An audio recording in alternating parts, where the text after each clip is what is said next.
Alcohol disrupts the architecture, the quality of your sleep. I mean, it'll shrink the penis. Well, we can make some general statements about sleep that dovetail with the alcohol thing. And look, I'm not anti-alcohol. I don't have an alcohol problem. I have a drink every once in a while, no big deal. But I'm one of these people that can either do it or not do it. Whereas some people, they really enjoy alcohol. Yeah. I'm not one of those people. It's just never been my thing.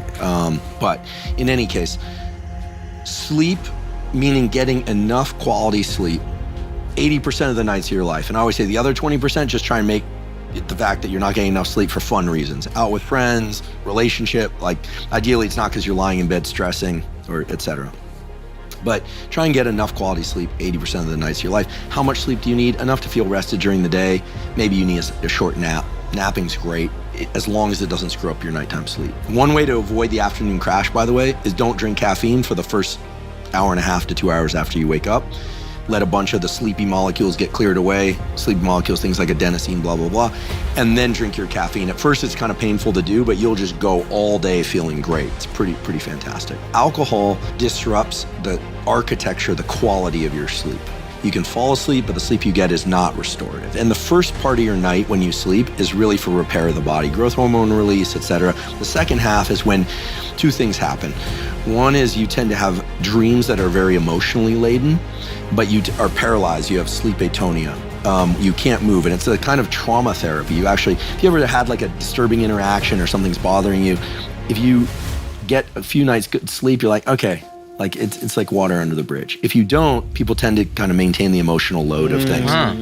Now, the sleep atonia is kind of interesting. Has anyone here ever woken up and you were still paralyzed? Yeah. That And they happens jolt? to my wife. It's terrifying. Yeah. Well, it happens more often to cannabis users, but it's not uncommon for non-cannabis users too. So you wake up and it's just like you kind of jolt awake. It's pretty terrifying actually to be wide awake, but you can't move. But that's what it's like in that second half of the night of sleep. If you drink alcohol, you tend to screw up the first part of the night of sleep. And so the physical repair doesn't happen as well. Now look, I'm not somebody saying like you can never have a glass of wine or a cocktail or something. It depends on how many other healthy things you're doing and how many other unhealthy things. This is important. Yeah. So, you know, if you were to be really strict, you'd say the data point to the fact that no alcohol is better for your immediate and long-term health than any alcohol. And people say, well, red wine's good. And in these blue zones where people live to be 110, they're doing a lot of other things too. The reality is the resveratrol in red wine, you'd have to drink so much red wine in order to get the resveratrol. You'd be drinking all day. It's just that argument is feeble. But if you're gonna drink, you can probably have 2 drinks, maybe 3 per week, no problem. No problem. Total drinks per week. Per week. But if you're going to drink more than that, and I'm not, listen, I don't tell people what to do. I just say, you know, but know what you're doing, right? Yeah. If you're going to do that, then you probably want to make some effort to do other things right. For instance, I would hope that people are avoiding hard drugs like cocaine and amphetamine. Yeah. Why? Because they lead to huge increases in dopamine that basically reward only one thing, cocaine and amphetamine. And over time, everything else feels a little weak in comparison, right?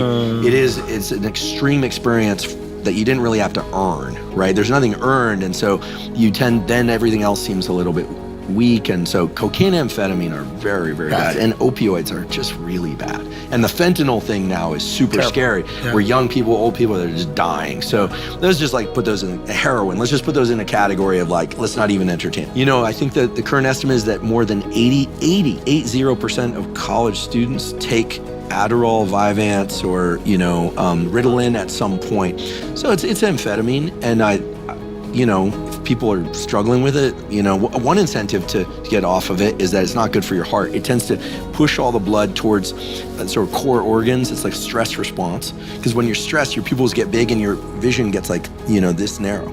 That's why they put blinders on horses, so that they don't look around and focus on other things. I mean, it'll shrink the penis, you know, not permanently, but it causes vasoconstriction.